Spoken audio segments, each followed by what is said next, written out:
Welcome. This video is about negligent parents and enabling culture and proven methods to help achieve a positive change going forward. This is an index of slides. It's a short video. First slide is negligent parents and enabling culture that ruins children's lives and may cause many of society's problems. Next slide is children's lives matter, but do negligent parents and enabling culture behave like people who care? Next slide is research data, the cycle of poverty and 3 steps how to break that cycle. Then examples of successful people who credit their parents for a large part of their success. Proof that good parenting is the solution to break the cycle of poverty for all races.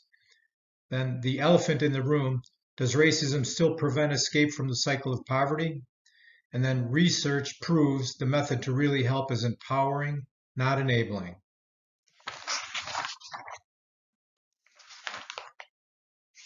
Negligent parents and enabling culture ruin children's lives and cause many of society's problems. Negligent parents and absent parents do lifelong damage to their children and society. Unskilled, ill-adjusted, unproductive adults and criminals usually had negligent parents. Too many children are neglected, left basically unsupervised, without real guidance, and end up doomed with no skills and no chance to get a job or succeed in society. The primary fault, blame, and shame lies squarely on the irresponsible, negligent parents, destructive culture, and enabling the cycle of poverty to continue. There's no reason children should be allowed to drop out of school or graduate, quote unquote, high school at a 5th grade reading level with poor arithmetic skills. The schools are free and teachers are there to help. Society, media, some cultures, and community leaders need to recognize this, take ownership, and call it for what it is. Call out negligent parents and harmful culture as responsible. No longer accept excuses and the victim mentality. Demand parents take responsibility and be good parents. Abandon cultures that embrace the narrative that continues poverty, a victim mindset, underachievement, user behavior, and negligent parenting. Fathers and mothers who don't perform their parenting responsibilities hurt the child. Absent fathers, abusers, alcoholics, criminal and addict parents are devastating the child. Children's lives matter, but do negligent parents and enabling culture behave like people who care? Birthing or fathering children does not make someone a good parent. Far from it. Biological parents who are not around or don't prepare their children to be responsible adults cause terrible harm to their biological children. They show the world by their actions that their children's lives really don't matter. How can a child's life matter to a negligent parent? Claims of love for their children ring a bit hollow and are more like empty words. Poverty, lack of funding, recessions, racism, or any other reason can be and have been overcome. Though challenging, there are plenty of examples of poor children of all races and backgrounds with good parents who grow up to achieve tremendous success. At minimum, good parents make sure their children get an education, get good grades, stay off the streets at 3 a.m., don't get pregnant, don't idolize gangsta lifestyle, respect women, stay out of gangs, don't carry guns, don't commit crimes or loot, stay off drugs, prepare for adulthood, and become a responsible citizen. It's hard work, but this is what good parents who care do. Children raised by negligent parents and who buy into the victim culture narrative cause serious crime and expense for civil society. Most cultures in the world do hold parents directly responsible for parenting and shame those that are negligent. Research data, the cycle of poverty, and 3 steps how to break the cycle. Choices and culture. Personal choices and cultural influences can also make it difficult to escape poverty, such as choosing not to pursue education and skills that could be used to obtain a high-paying job, a culture that disvalues education, low expectations for academic and economic success can be a self-fulfilling prophecy. Belief that one is self-limited and destined to remain trapped in poverty. Belief that one is a victim and powerless to break from poverty. According to the Brookings Institution, people who follow all three of the following steps end up with a poverty rate of only 2%, whereas people who follow none of these steps end up with a poverty rate of 76%. Finish high school, number one, finish high school. Number two, get a full-time job. Number three, wait until age 21 and get married before having children. The source of this is Wikipedia, Cycle of Poverty.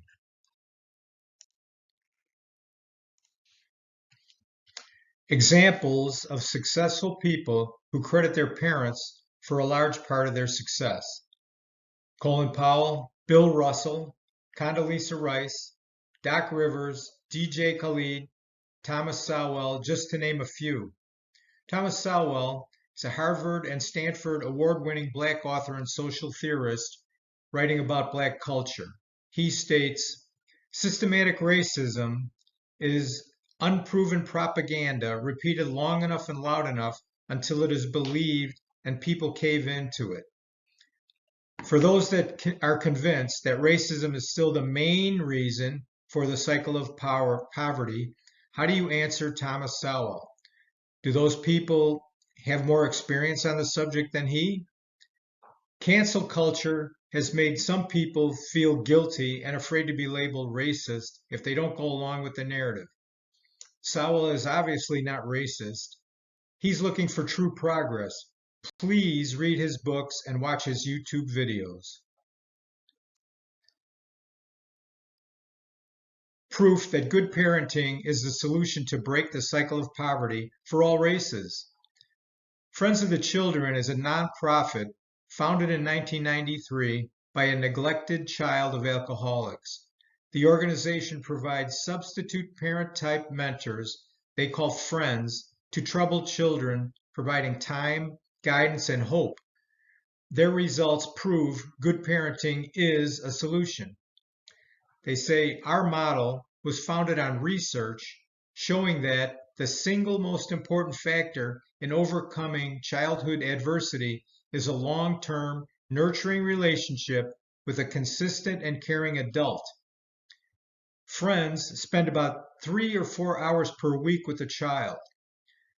So to conclusion, if one part-time friend in this program can be successful in lifting the children out of the cycle of poverty and be successful, then obviously good, dedicated, full-time parents can achieve the same or better results with their kids.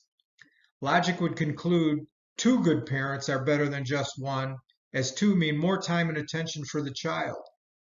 You can watch the YouTube video, Breaking the Generational Cycle of Poverty, with the founder at the link provided.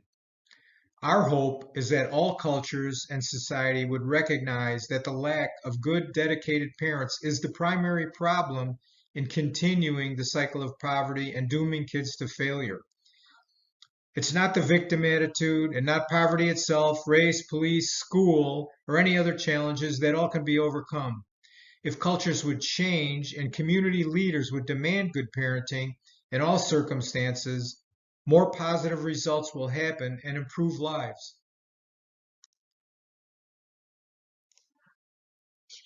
The elephant in the room. Does racism still prevent escape from the cycle of poverty? Is racism the main cause of the cycle of underachievement of Black children, higher criminal rates, prison population, etc.? Or is it the culture and lack of good parenting to kids while they're growing up? If a child drops out or graduates and cannot read well or has the skills to get a good job, what is the overriding cause? The schools are free, so all can attend and are given the opportunity to learn. Even bad schools, quote unquote, offer the opportunity. Do the parents instill dedication to schoolwork and learning? Are teachers and school administrators really racists? No. Are teachers trying to hold back their students so they don't learn? No. It is possible to get a base education even in a bad school. Thomas Sowell, a Black author, writes that the current Black culture, victim mentality, and trend down in two-parent families and negligent and absent parents cause much greater harm than racism. He states that the extent of racism has been significantly reduced since the 1950s and 60s. Progress still needs to be made, but the main cause of underachievement is not racism. It is time to shift the culture from that of the 1950s to one that recognizes cancel culture, victim mentality, and negligent parenting as the main causes of perpetuating the cycle of poverty. Failure to recognize this actually does more harm than good towards progressing towards their goals. Data shows the proven method to really help is empowering, not enabling. For those that may react that suggesting parents take responsibility is unfair or racist, please allow some room for civil discussion. Automatically hating and canceling will hurt progress, not help find solutions. Enabling and empowering are similar in both attempt to help you accomplish things on your own. However, enabling takes on a specialized meaning of providing help that actually perpetuates rather than solves a problem. While enabling behaviors are intended to help you meet your obligations, often they encourage you to relinquish responsibility, allowing you to engage in self-destructive behaviors. An enabler is someone who takes the action of fulfilling your needs. This causes dependency. Consider drug addicts. A crucial part of recovery is breaking away from enablers and developing self-accountability and self-reliance. This realization is often very contentious at first and may seem heartless, but is the only proven solution to actually solve and break the cycle. Use common sense. Would you want negligent or dedicated parents for your own children? What about your neighbors? Well-intentioned enabling without empowering and responsibility is proven to perpetuate the problem. Those truly interested in helping need to come to this realization. Let's use the data and time-tested proven methods to make real progress. Thanks for watching. Please share this video and let's make progress.